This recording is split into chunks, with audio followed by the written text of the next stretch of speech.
Bismillah. Christie pleurait, le visage caché dans ses mains, tandis que le car reprenait de la vitesse. Les plus jeunes parmi les élèves se retournaient de temps à autre pour lui lancer de regards furtifs, et à plusieurs reprises, la conductrice la regardait d'un œil peiné dans son rétroviseur. Christie redoutait le pire pour Faucon. Les sirènes de l'ambulance résonnaient encore à ses oreilles. Peut-être après tout avait-il été éjecté de la jeep dans l'herbe du fossé et ne souffrait-il que de légères contusions. Pourtant, elle continuait de sangloter, incapable d'oublier cet horrible souhait. Bien sûr, Christine n'avait jamais espéré lui faire du tort, mais à présent, elle était saisie d'un profond sentiment de culpabilité. Quand le car la déposa devant Herbert Hoover, Christie voulut essuyer ses larmes, mais en vain. Ses pleurs redoublèrent. Dans le vestiaire, le miroir lui renvoyait une image de désolation. Ses yeux étaient gonflés et son maquillage défait. Ses espoirs s'étaient réalisés chaque fois qu'elle les avait confiés à l'oreille de Prince. Pouvait-elle encore croire à une coïncidence? Nell Higgins était tombée malade après qu'elle eut confié au cheval son ambition d'une carrière de styliste. Dessiner les costumes de la pièce s'avérait être l'occasion de prouver son talent et faire la connaissance de Reginald Jones. Mais cette réussite n'était-elle pas au détriment d'autrui? Christie s'aspergeait le visage d'eau froide et s'efforça de se calmer. Faucon avait toujours été un véritable casse-cou au volant. Rien de surprenant à ce qu'il eût un accident un jour ou l'autre. Après avoir rectifié sa tenue, la jeune fille ramassa ses livres et son carton à dessin, puis se rendit à son premier cours. Tout le monde était au courant de l'accident, mais personne ne savait dans quel état se trouvait le conducteur. Ceux qui connaissaient Faucon avaient du mal à imaginer qu'il n'entendrait plus pendant combien de temps. Sans rire, dans les couloirs, et ne le verrait plus courir sur le terrain de foot. Christie essaya de s'intéresser au cours. Il n'y avait rien d'autre à faire en attendant des nouvelles de l'accident. Elle montra ses dessins à Madame Howard et accueillit ses compliments sans enthousiasme. L'esprit ailleurs, elle chercherait à voir Mary à la fin du cours. Peut-être son amie saurait-elle quelque chose. La sonnerie retentit. Christie se précipita dehors. Rod l'attendait dans le couloir. Rod, as-tu appris quelque chose au sujet de l'accident? Faucon est-il gravement blessé? Rod respira profondément avant de répondre d'une voix sourde. Il n'est pas blessé, Christie. Il a été tué sur le coup. Christie eut un hoquet. Sa stupeur était telle qu'elle ne pouvait même pas pleurer. Ses jambes devinrent molles. Rod lui prit le bras. Tu te sens mal? La jeune fille essayait de recouvrer ses esprits. Mary le sait-elle? Oui, dit Rod. Elle est effondrée. Lisa et Al ont dû la reconduire chez elle. Christie s'appuya contre le mur. Oh, Rod, gémit-elle. Il s'approcha d'elle, passa son bras autour de ses épaules et la tint serré contre lui. Essayant de la réconforter, un moment ils restèrent ainsi en silence. Il n'y avait rien à dire. Christie vécut les heures suivantes comme un zombie, incapable de prêter la moindre attention à ce que disait le professeur. Le cours de sciences naturelles clôturait la journée. Elle le passa à griffonner sur son carnet. En relevant la tête, son regard croisa celui de Scott. Quand la cloche sonna, il s'approcha et posa une main sur son bras. J'ai appris la nouvelle, c'est terrible. Comment te sens-tu? Demanda-t-il doucement. Je ne sais pas, pauvre Mary. Rod m'a dit qu'il avait fallu l'emmener chez elle. Oui, je sais. Il la scruta attentivement, puis lui adressa un triste sourire. Prends soin de toi, souffla-t-il. Christie ne répondit pas et le regarda s'éloigner de son pas souple et tranquille. Malgré son inquiétude grandissante, la rencontre avec Reginald Jones se déroula pour le mieux. Madame Burnham lui montra les dessins et toutes deux retinrent leur souffle tandis qu'elle les examinait, les plaçant d'abord les uns à côté des autres sur le sol, puis tenant chacun d'eux à bout de bras pour un examen plus détaillé. Excellent, déclara-t-il enfin. Il dénote beaucoup de talent. Vous n'avez pas négligé vos recherches sur la pièce, n'est-ce pas? J'ai fait de mon mieux. Madame Burnham rayonnait. Je vous ferai seulement une ou deux petites remarques, reprit le styliste.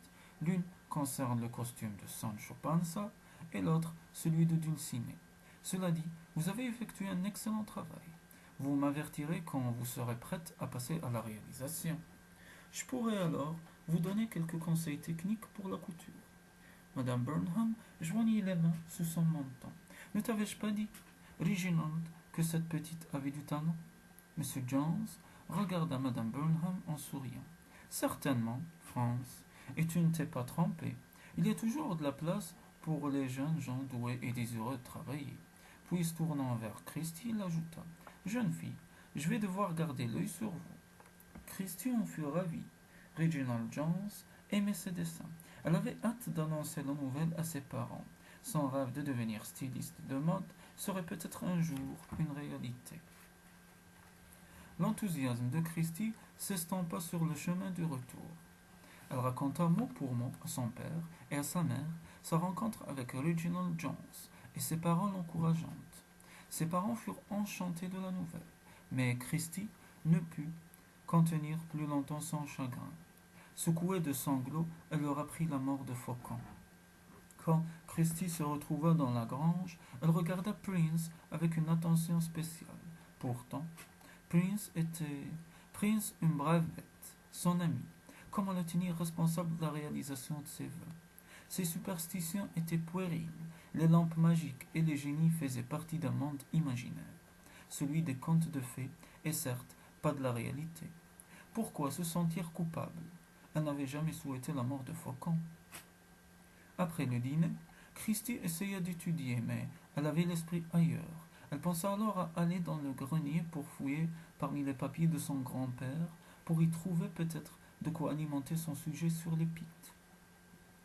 La porte du grenier se trouvait au fond du couloir. Christie gravit l'étroit escalier dans le noir. En parvenant à la dernière marche, elle chercha l'interrupteur à tâtons. Une seule ampoule n'eût dispensé une faible lumière dans les vastes combles. La jeune fille n'était pas retournée dans le grenier depuis la première semaine de leur arrivée. Elle se frayait un chemin parmi les caisses vides et les vieux meubles qui avaient servi des générations de Moncrief. Son père lui avait montré le berceau dans lequel, depuis au moins un siècle, les bébés de la famille, y compris lui-même, avaient passé leurs tout premiers mois. Christie retrouva la malle et souleva le couvercle dont les charnières rouillées protestèrent en grinçant. Quelques effets y étaient empilés: l'uniforme dans lequel son grand-père avait servi durant la Première Guerre mondiale, ainsi que sa vieille veste de tweed écossaise. Christie découvrit aussi son nécessaire à raser, puis une grande Bible reliée, et enfin une grosse boîte fermée par une ceinture. Elle sortit cette dernière et dénoua la ceinture, puis ouvrant le couvercle, elle aperçut des papiers et un vieux cahier. En souriant, la jeune fille s'assit sur ses talons et commença à tourner les pages jaunies, recouvertes de l'écriture appliquée de son grand-père. Le récit débutait par l'époque la plus récente, puis remontait le temps jusqu'aux origines du clan Moncrief. Le nom de son père apparaissait dans les toutes premières pages. Christie songeait qu'elle aimerait poursuivre l'histoire des Moncrief, là où elle avait été interrompue. Au début, elle feuilleta rapidement le cahier, impatiente d'atteindre tout ce qui concernait les Moncrief ayant vécu en Écosse. Enfin, ayant trouvé ce qu'elle cherchait, Christie se mit à lire plus lentement. Elle retrouva les mœurs étranges racontées jadis par son grand-père. Dans les veines de ces gens fiers et sauvages devait couler le sang des Pictes. Tout à coup, comme Christie parvenait au nom de Cornac Moncrief, elle arrêta sa lecture, en proie à un mauvais pressentiment. Soudain, elle n'eut plus envie de lire cette histoire qu'avait désiré lui transmettre son grand-père. Refermant le cahier, elle s'apprêta à le replacer dans la malle, quand brusquement elle le rouvrit précisément à la page où le nom de Cornac Moncrief l'avait alarmée. Cette coïncidence la fit frissonner. Irrésistiblement, elle se trouvait entraînée dans l'histoire de son ancêtre. Enfant, Cor Moncrief ne s'était guère montré différent des autres garçons qui vivaient en Écosse 2 siècles auparavant. Mais à peine sorti de l'adolescence, il était tombé éperdument amoureux de sa cousine Criosdan Moncrief, dont le caractère s'avérait être aussi farouche que le sien. Il lui jura de lui donner tout ce qu'elle désirait avoir sur terre. Criosdan répondit à son amour et lui promit de l'épouser. Ensemble, ils chevauchèrent à travers collines et vallées. Mais un jour, sans aucune raison, Criosdan reprit sa promesse. Cor furieux lui rappela qu'un serment les liait. Il la poursuivit de sa jalousie, prêt à tirer le glaive contre quiconque lèverait les yeux sur elle. Hélas, victime d'une mauvaise fièvre, Kiosdan le fit appeler à son lit de mort. Si tu exauces mon dernier vœu, je serai à toi, lui dit-elle. Mais avant d'avoir pu le formuler, sa tête retomba sur l'oreiller et ses yeux se fermèrent pour toujours. La mort de Kriosdan ébranla la raison de Cormancrieff. Il rendit visite à une vieille femme qui passait pour sorcière et devint son disciple. Elle connaissait l'ancienne magie picte.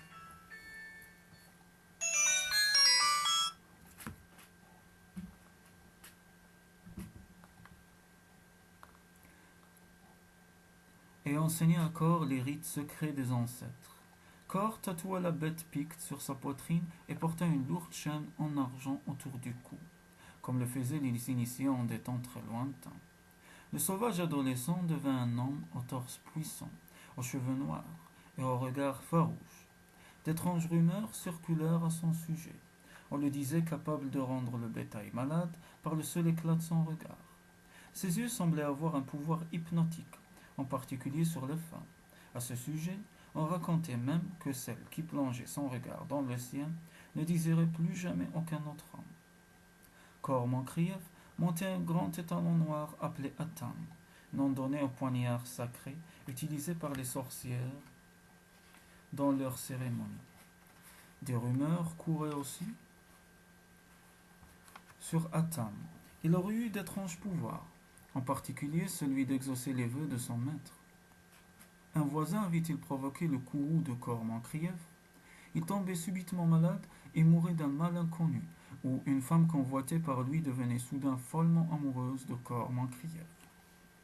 Quant à la nuit tombante, les gens apercevaient Cormancrieff sur son grand étalon noir.